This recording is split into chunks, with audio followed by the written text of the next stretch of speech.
Welcome to Sai creation. வாங்க மீன் குழம்பு எப்படி செய்யறதுன்னு பார்க்கலாம். எங்கள் பாட்டி சொல்லி கொடுத்த மாதிரி. வாங்க இதுக்கு என்னென்ன தேவையான பொருட்கள்னு பார்க்கலாம். வரீங்களா?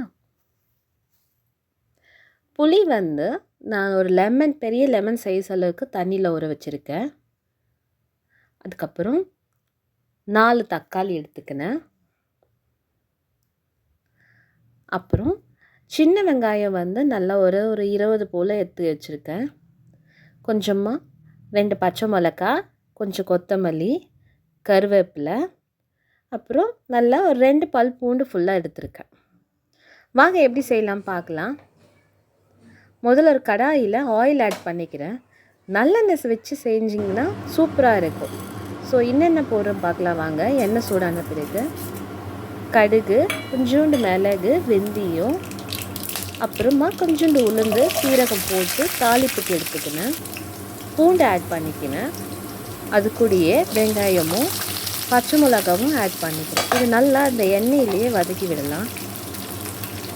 அதுக்கப்புறம் கொஞ்சம் கருவேப்பிலை, இந்த வதக்கத்துக்கு ஏற்ற கொஞ்சமாக கல்லுப்பு ஆட் பண்ணிக்கினேன். அதுக்கப்புறம் கட் பண்ணி வச்ச தக்காளியை சேர்த்து நல்லா வதக்கி விட்டுடலாம். பாருங்கள், இந்த ஸ்டேஜில் இந்த மாதிரி ஆயில் பிரிஞ்சு வரும். இந்த ஸ்டேஜில் நான் காரத்துக்கு ஏற்ற மிளகாத்தூள் ஆட் பண்ணிக்கினேன். அதுக்கப்புறம் கொஞ்சமாக மஞ்சள் தூள், அதுக்கப்புறம் பெருங்காயத்தூள் ஆட் பண்ணிக்கிறேன். அப்புறம் இந்த மீன் குழம்புக்கு ஏற்ற கல்லுப்பு ஆட் பண்ணிக்கிறேன். ஸோ கல்லுப்பு போட்டால் இன்னும் டேஸ்ட்டாக இருக்கும்.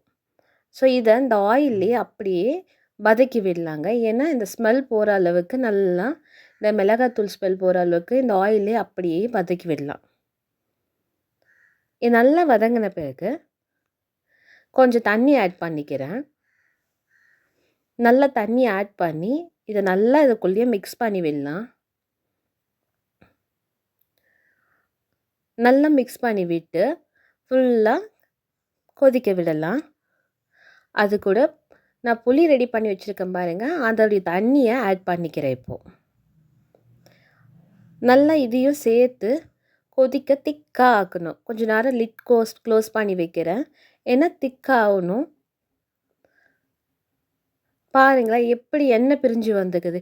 இப்போ இந்த ஸ்டேஜில் நான் மீன் ஆட் பண்ணிடுறேன். நான் மீனை ஆட் பண்ணிவிட்டு கொஞ்சம் நேரம் இதை கொதிக்க வைக்கிறேன். ஏன்னா மீன் வேகணும் இல்லைங்க, அதனால் அதுக்காக கொஞ்சம் நேரம் இந்த குழம்பு கொதிக்க வைக்கிறேன். அதுக்கப்புறம் ஃபைனலாக நான் கொத்தமல்லி தூவி குழம்பு இறக்கிடுறேன்.